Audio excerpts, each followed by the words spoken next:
అన్ని ఫార్వర్డ్ చేయమంటే నేను బట్టి విక్రమార్క గారికి ఫార్వర్డ్ చేస్తాను అధ్యక్ష. అధ్యక్ష మీరు చెప్పారు మీకు నిజంగా దళితుల మీద ప్రేమ ఉంటే నేను అడుగుతా ఉన్నా. మీరు చెప్పారు దళిత బంధు కాదు అంబేద్కర్ అభయ హస్తం తెస్తాం, 10 లక్షలు కాదు 12 లక్షలు ఇస్తామన్నారు.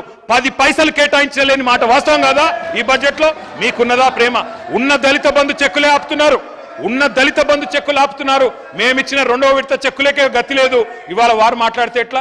I request deputy chief minister, I request finance minister, sir, I humbly request you, మీరు దయచేసి అంబేద్కర్ అభయ హస్తం అని మీరు ఏదైతే చెప్పారో 12 లక్షల రూపాయలు ఇస్తామని చెప్పారు. ఇవాళ దళిత జాతి మొత్తం మీ వైపు చూస్తా ఉంది. మీరు ఆ ఉన్నతమైన సీట్లో కూడా కూర్చోవాలని నేను ఆశిస్తా ఉన్నా. మొదలు నా ప్రసంగమే దాంతో మొదలు పెట్టినా. అందుకే నేను అంటా ఉన్నా, బట్టి విక్రమార్కన్నా దయచేసి మీరు 10 లక్షలు కాదు 12 లక్షలు ఇస్తామన్న మాట నిలుపుకోండి, రీఅప్రోప్రియేట్ చేయండి. అవసరమైతే వేరే కాడ కోతలు పెట్టండి.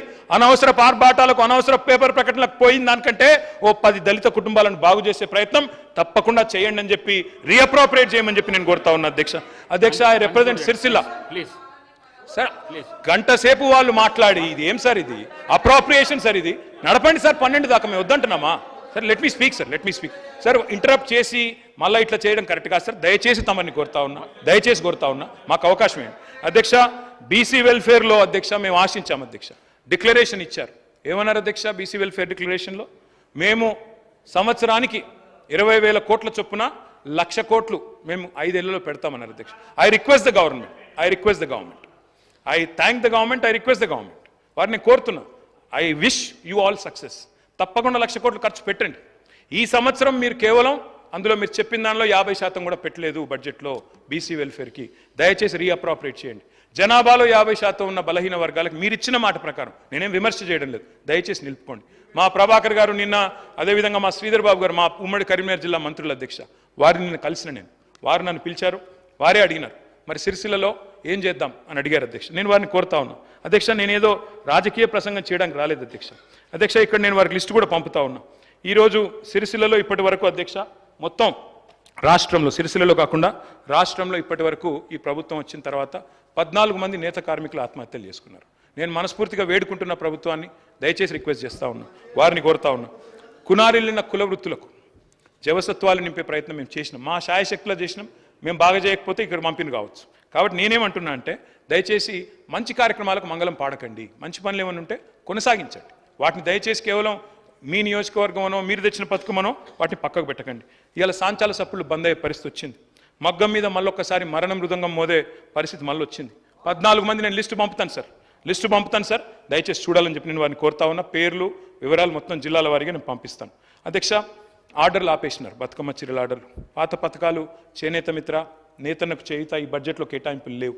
థ్రిఫ్ట్ పథకం కూడా ఎత్తేసినట్టున్నారు.